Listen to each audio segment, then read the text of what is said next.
the place to be for education about asexuality, all things asexual, and I share my own asexual life journey in order to help you in yours. If you haven't already subscribed, please hit that great big subscribe button right here, right now. Please hit that bell icon so you get notified of every time I go live like now or post a new video. In a moment, I'm going to be reviewing CROODS 2. But first, if you didn't know who I am Sandra Bellamy, author of this awesome Asexual Perspectives 47 real-life asexual stories book. Get it now on Amazon, Barnes & Noble, or Waterstones. Type in Asexual Perspectives. So, welcome to this channel. If you didn't already know, I'm asexual. Excuse me. I'm asexual in sexual orientation. That means I lack sexual attraction, and for me personally, I'm sex repulsed asexual, so I'm not interested in sex at all. So I always like to find movies that have no sex, and personally for me, I'm not interested in nudity either. So CROODS 2 New Age is a movie I saw at Kids Club on Sunday as part of my self-date. And it's called CROODS 2, but it's called CROODS New Age, the New Age, basically. And it's a sequel to The CROODS. Now, I didn't see the original film called The CROODS. I've only seen this sequel, The CROODS 2. And I have to say, it was amazing. So if you haven't seen CROODS 2 yet, please do go and watch it. I managed to see it for £3.49, but originally it was in the cinema for like £6.99 or more, right? So I really thoroughly enjoyed it. I'm going to tell you why now. I have to tell you that although there wasn't any sex in it, there is a romantic storyline. So if you're an asexual who hates romance, you might not like this movie. But I think you'll still find a lot of it fun. And there was a lot of adult psychology in it. I was absolutely shocked. Like, to say it's an animated movie, that kids are watching, I found it very, very, very psychologically deep, which was very weird.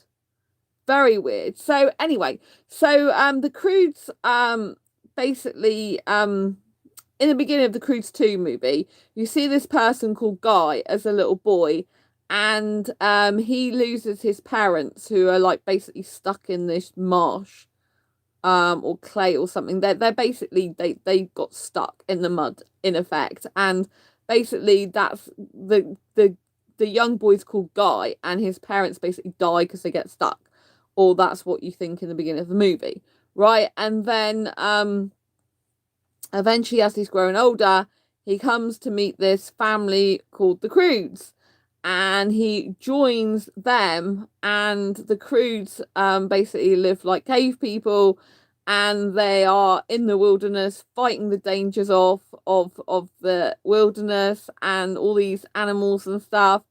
And so Guy has come into this family, and kind of gets a rude awakening that they are always like trying to fight off animals and different things. And it's kind of like weird. And so in the CROODS family, he falls in love with a girl called Eep. And Eep is like the daughter of the main person who's the head of the CROODS, right? It's his daughter. And yeah, he's not very happy that Guy and Eep are in a basically love relationship together. And as the film progresses, Guy asks Eep to move out of the CROODS family into a place of their own. Because basically with the CROODS, Guy doesn't get any privacy with Eep. And their parents, her parents basically, because his parents died, if you remember, her parents, they all like pile on top of each other to sleep and stuff like that. So it's quite funny. There is a lot of funny moments in the film. They've also got this granny in the movie, right, the CROODS grandma, but she's not what she seems. And throughout the movie, she really changes from being this really old, cranky granny to being like friggin' like Wonder Gran. I really, really love that about the movie. I thought it was really good. I'll probably tell you more about that later. Right, so So yeah, basically, Guy wants privacy for them and Eep, and he doesn't get any with the CROODS family because it's basically her and her family constantly together, and so he doesn't really get any alone time with her, right? And so he asks her to. He hands her a stone and says, "Will you be like my, will you be like my tomorrow?" Basically, so when his parents died, they told him he got to find a place called Tomorrow. And he kept trying to find this place, and that's how he came across the CROODS on his travels and then fell in love with Eep. And so, anyway, he wants privacy for him and Eep, which is fair enough, but the father doesn't like it because the father's used to the daughter being together. And the father overhears the conversation, and Eep is saying that she would like to live in a place where there's flowers and butterflies and this type of thing. And the father comes across this idealistic place, which is like got tree houses in it, and it's got wonderful butterflies and flowers and everything you could possibly eat. It reminded me a little bit of Willy Wonka and the Chocolate Factory, this scene. And so he basically settles a family there with Guy and Eep and all the family. But there are two people who kind of own or run this tree house place, and these man and woman's called the Bettermans. And you realize that the Guy knows these people, and the Bettermans used to be friends with Guy's parents. And so they in effect were like, like a father and mother to him. And so when he goes in this family when he goes with the Betmans, the CROODS are all separated into different treehouse bedrooms. Now the CROODS are not used to this. They're used to basically being piling on top of each other, sleeping, being in each other's faces and spaces, and it feels like really distant and really weird, especially to the head of the household, basically the father CROOD. But his wife is quite liking the space and stuff. And the kids are like, like enjoying their time there as well and think it's fun.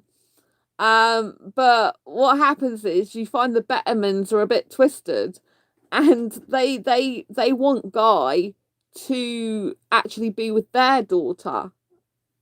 But because they don't want him with Eep, so they try and get Eep and Guy to be separated, and it's really really weird, deep psychology. I mean, the Mr. Betterman gets Eep's father into a sauna and psychologically tricks him into saying that he wants Guy to be staying with the Bettermans and Eep to go on with the crew, so basically separate them. And he just this psychological trick by getting him in this man cave sauna, and the father CROOD, gets in there. Oh, Asexual, hi Sandra. Oh, nice to see you. Lots of love. So yeah, they basically psychologically trick Mr. CROOD, the father CROOD, into saying that he wants them separated. But it's very, very, I mean, this is a kid's movie, yet they're using psychological tactics. So this was kind of really far out, I thought. And so basically the guy who's Mr. Betterman, I think his name's Phil, he gets Mr. CROOD basically to be in a sauna with him, to be sweating really, really hard, and just getting him to a specific state so that he can try and manipulate his mind into making a suggestion that his daughter and Guy split up and the Guy should stay with them because the Bettermans just want Guy for themselves. And when Guy is with the Bettermans, and although the CROODS are there, the Bettermans kind of take over Guy and dress him the way they want, and make these kind of flip-flops for him and get his hair all different, and he looks like this really kind of much more posher, pristine looking guy, Whereas with the Croods, he's been more used to looking, the Croods are like cave people. So, and he really insults Eep, though, by saying she's just a cave girl. And it's really horrible because Eep is very, very powerful woman or girl, if you like, in the movie. I did really like the fact she's really strong and powerful. She tears things up. She's not afraid to get her hands dirty, not afraid to have adventure and stuff. And I also like the fact that so the cave family, the Croods, the women have got more like curvier bodies, they're not these stick thin people, which I think is really much more realistic. So I like that. But the Bettermans, I don't know if they're Indian actually. They looked a bit Indian. And so yeah, it was kind of strange because Guy changes when he's with them. He starts calling his girlfriend like a cave girl in a really condescending manner, like basically that's all that's what she's, or that's all she's worth. And and they kind of like have a fallout, pretty much kind of separate, split up, in that they don't fully, they call it in the reviews a falling out, but basically they've like split up. And it's because the parents, well, the Bettermans are like parents to Guy, so they've really influenced him. And this really hit home because like I hate guys who are influenced like that, who have their parents basically saying, "Oh, well, you shouldn't be with that girl, and you should do this and you should do that, and this is the way you should dress." And I hate it when a guy doesn't stick up for his girlfriend and he sides with the parents. I think it's disgusting, personally. And I don't like it when parents try to manipulate their kids like that. I've got my own mind and I'll do what the hell I want. I've always been that way. Much for my parents discuss probably, but there you go. But you know what I mean? It's kind of like, because I like young guys in particular. I need a guy who's gonna be really strong and be able to say to his mum, I'm with an older girl. I like her that way. I love her. That's the way things are, and I find that, as an older girl, wanting to be with a younger guy, not that I've got a guy at the moment, but I'm just saying, in theory, what I like younger guys, he needs to be able to tell his mum, like, I like an older girl, and that's it. It's not negotiable. The thing in the film is it was really upsetting because, like, Guy, like, let the Bettermans take him over and dress him and change his clothes. I just think like that's a mummy's boy. I can't stand mummy's boys, to be perfectly honest with you. Drive me insane. And I mean, I like feminine guys, but some feminine guys, they're too like soft with other women, and it's like, please, just be firm. Like some women are manipulators, and in the film, the woman was a manipulator as well because she tried to, well, possibly a little bit less manipulative and a little bit like downright rude, in it. But she was very meant to be manipulative as well because she was the kind of the one of the people that was instigating Mr. Betterman, Phil, to basically try and split them up as well. So it's kind of partly her idea as well, and she was wanting, the guy to be with her daughter and stuff like that in a relationship and not have Eep, and she was being quite horrible as well. So they come across as really pleasant when you first meet them, but then they get really like manipulative. And I think this is a really big reflection of true life, actually. And I was quite shocked at this because I think it's quite an adult, theme, in the when I say adult, I mean it's high psychology. This is a kids movie, but it's high psychology, manipulation of how people, can influence kids and can change their thoughts and their feelings and the way they are. And it was really horrible for Eep because literally she hadn't changed at all, and Guy had changed, and he'd like sided with the Bettermans and was all this kind of like posh young boy, who was like felt like he was more superior to Eep and putting her down and stuff. And that was kind of like really, oh my god, because that does happen in real life. Thanks for the thumbs up, lots of love to you. And it really, really does happen in real life. That I've seen it.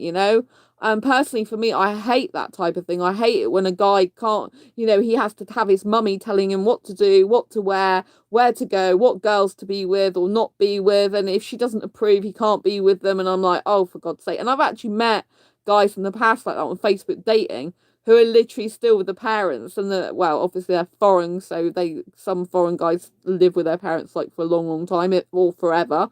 one guy, he said, "Oh, I always live with my parents, like they're my life." I'm like, "Oh my God." I'm like, "Well, that's great for you, but I'm off because you're not suitable for me," you know?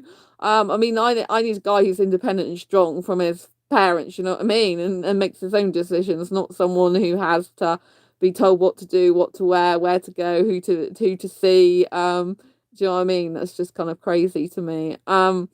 So yeah, so the film I thought was very adult in that way, you know. It's like this is meant to be a kids movie. The kids really like understand mind manipulation on that even at that level as well, and do they understand what's going on? But yeah, because when the Mr. Betterman got the Mr. Crude in the sauna and tried to mind manipulate him because he was really hot and sweaty, and it's kind of like an environment where you know, you're kind of under pressure, and you know, like I do know in marketing you can change someone's state. I mean, anyone can change their state. You can change your state from sad and depressed to elated by doing certain things. And I mean, when you're selling stuff to people, like say you're on stage, you put people in a certain state, emotional state, and they're more likely to buy from you. It's a lot of psychology. And so they were using this type of psychology in the movie for the mind manipulation of Mr. Crude by Phil Betterman, basically. And it was like shocking. I'm thinking, this is a kids movie. Do you realise how psychologically deep this is?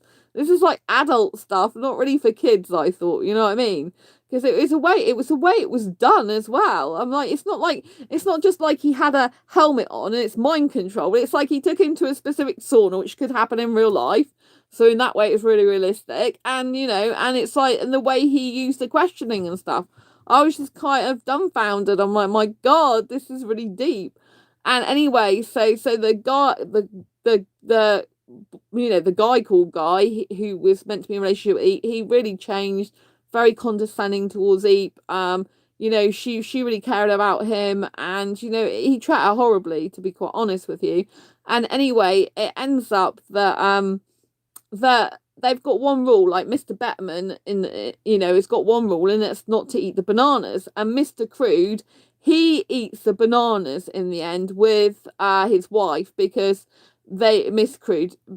Crude, because they were so fed up with the way they were treated by the Bettermans in the end, because the Bettermans, you know, they found out what was going on, that basically Mr. Crude had been lured into the man cave sauna and had his mind manipulated to trick him into saying that Guy should stay with the Bettermans and Eep should go with them and they should leave, basically. Mrs. Betterman was trying to get them to leave as well, made them a basket so they could be on their way of food. So that was really horrible and manipulative. But it was quite direct as well, because she was basically telling them to go. So anyway, you know, they decide to eat these bananas. Both Mr. and Mrs. Crew decide to eat the bananas before they leave, right?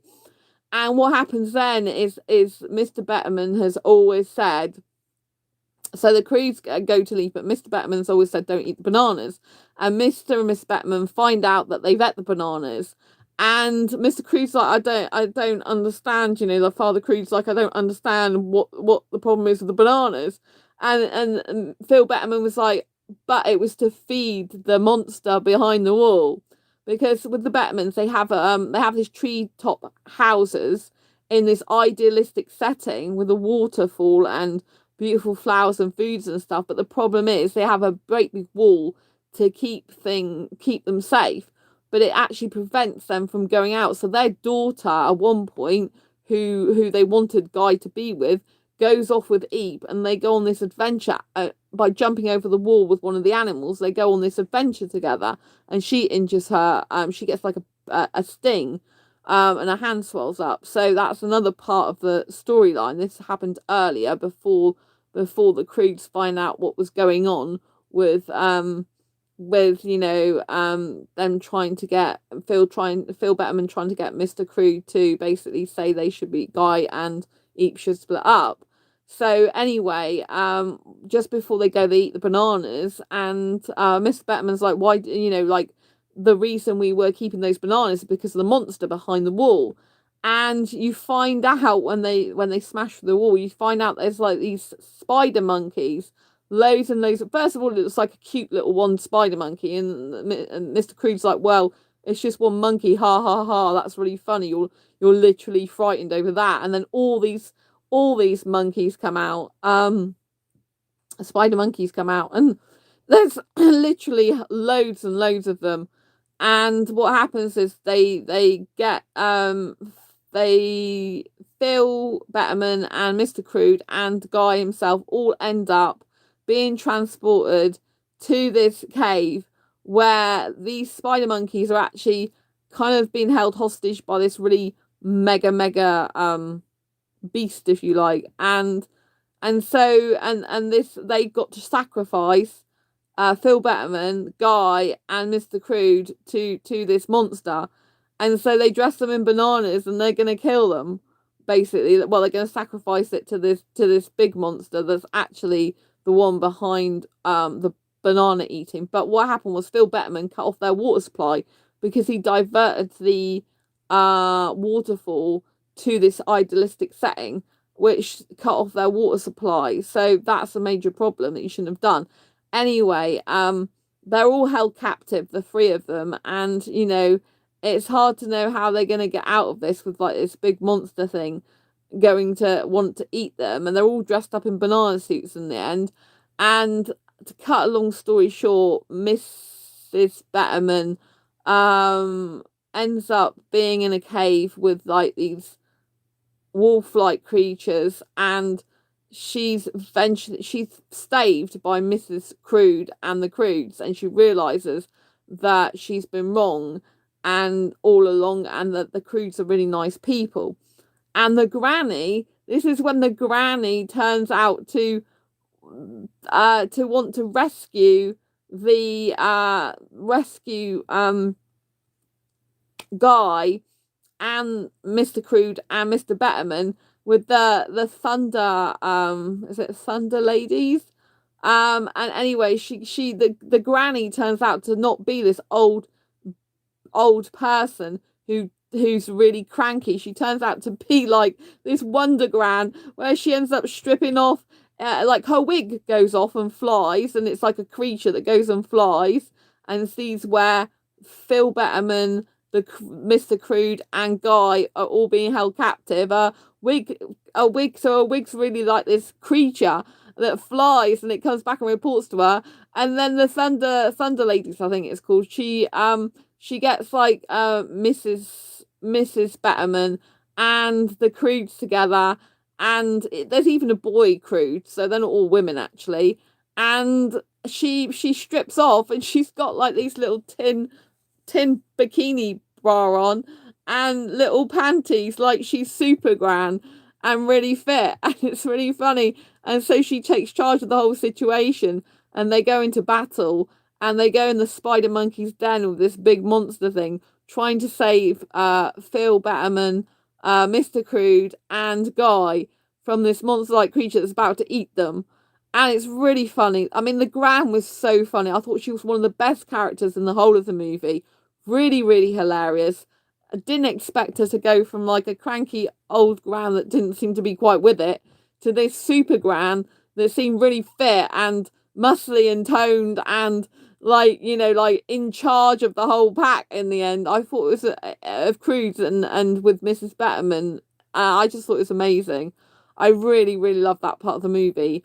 And anyway, in the end, Guy realizes that Eep is the one for him and that Eep is his tomorrow, and he feels really sorry for what he's done. And the Mr. Crude and Phil Betterman eventually realize they're both bad fathers, because Mr. Crude, he wants to smother Eep and basically them all to be together, sleeping in piles of people, and his daughter and Guy not being alone together at all, because he wants her all for himself with Phil by the side, basically. And the Bettermans, the father of the Bettermans, realizes he's bad because he wants to also trap Guy by basically giving him privacy, but giving him a wall to keep him safe is actually holding him prisoner as well. So one's kind of like Mr. Cruz kind of smothering Eep, and Mr. Betterman's kind of trapping Guy. So they're both kind of like in situations where one's just smothering, the other one's giving them so much space but within confinement. And so they're both keeping them in the cave, really, in their place. So in the end, in the very, very end of the movie, Phil Betterman and Mr. CROODS realise that basically they've both they've both just done wrong, and they've both been bad for us. I hope it's called Phil. I think he is. Phil Betterman. It's down here. I'm looking at Wikipedia now just to check.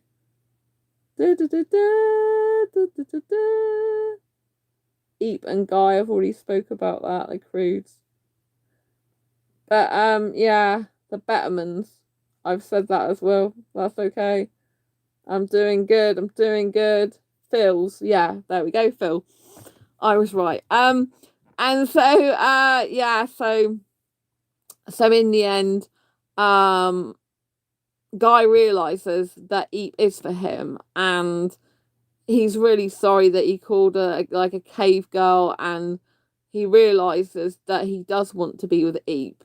And in the end, in the very, very, very end of the film, they declare their love for each other, and they end that the granny has literally led this rescue mission, and the final part of the rescue mission though is like Guy has to realizes that Eep is for him, and it just ends up being Eep and Guy in the end against this monster-like creature, who was basically overruling the spider monkeys. And so the spider monkeys, in the end, like the Guy and Eep defeat the big monster basically, and the spider monkeys in the end are free. And so what actually happens is that the CROODS do end up living with the Bettermans. They've settled their differences, and Eep and Guy have their own tree house together.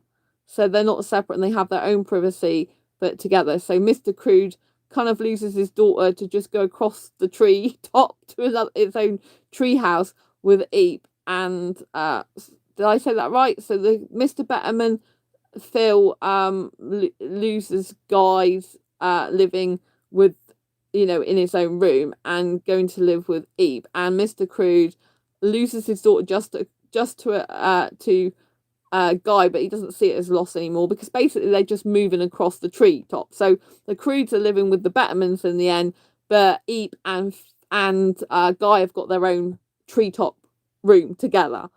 So they're not separate anymore, because before they were all separate in their different rooms.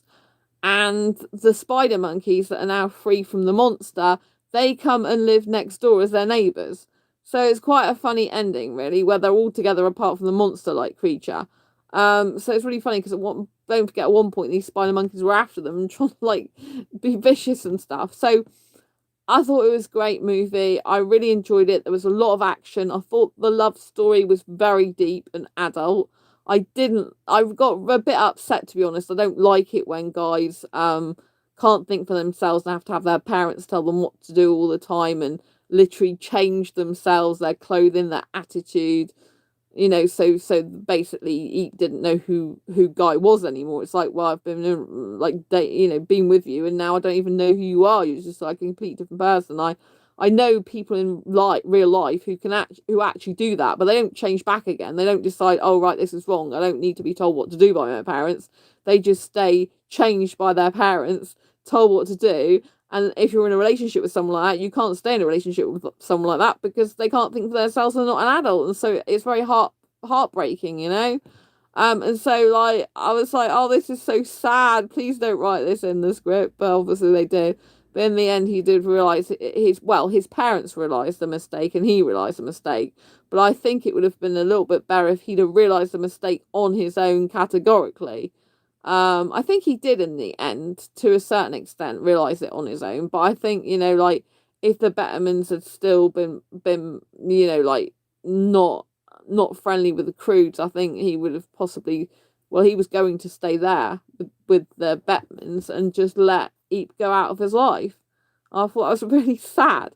And like I said, I do know that can happen with guys who are just like so influenced by their parents, they just can't think for themselves, and they do, you know, you have to split with someone like that. You can't, otherwise it's like being in a relationship with them and their parents, you know. And sadly, because I like younger foreign guys, you know, there's quite a lot of younger foreign guys that still live at home with their parents, and they really value their parents' opinion, and like what their parents says goes. And it's like, obviously in Indian culture, because, you know, I like Indian guys the most, they're kind of quite influenced by their parents quite a lot, and not all of them, but a lot of them. And some of them live at home with their parents still, and they've got to get their parents' approval for their girlfriend, basically. And it's kind of like, I need a like really independent, westernized Indian guy in the future who, you know, like literally knows his own mind, and just like, you know what I mean? I can't be dealing with a guy who's just like influenced like that, you know? It's really not good. But anyway, I'm glad the movie did have an happy ending, and Guy realised that Eep is his tomorrow, and he does need his space with her, and he does need to be with her, and she's the one he wants. And like I said, I did think Eep was very, very good. She's a very powerful female who doesn't mind having masculine traits, and is confident with who she is, and stays strong and steadfast despite the fact that Guy wasn't very nice to her at one point. You know what I mean? It's kind of like, well, if you want to be like that, that's not very nice. You've changed. I haven't, and you know, you're not the person who I thought you were anymore. But yeah, I really liked the film overall. I thought it was really good. I definitely go and see it if you get a chance to. It's an incredible film. I love the scenery as well in the treetop paradise, if you like. There's beautiful colours used in that, very vivid images. I thought the animation was done really well. And like I said, the granny, she's just so funny.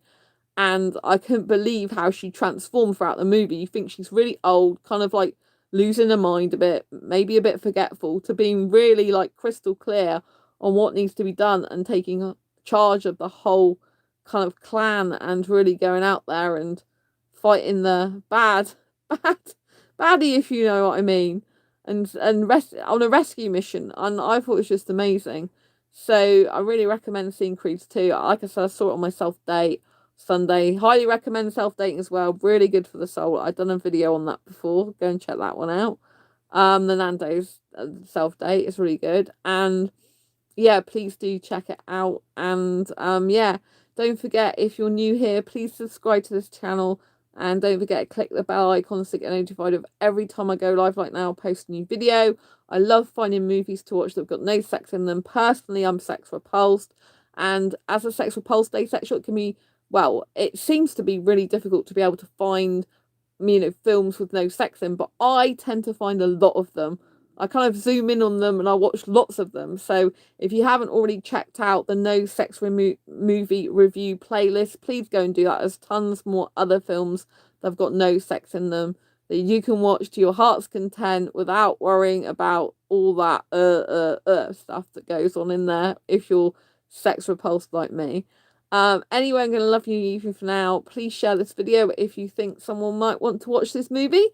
And I'll see you on the next video live stream. Like I said, don't forget to subscribe and hit that bell icon so you get notified of every time I go live like now or post new videos. Sending you lots of love and wishing you the best ace day ever. Because every day should be an ace day, because you are ace. Lots of love. Take care. Nice of you to join me. Bye.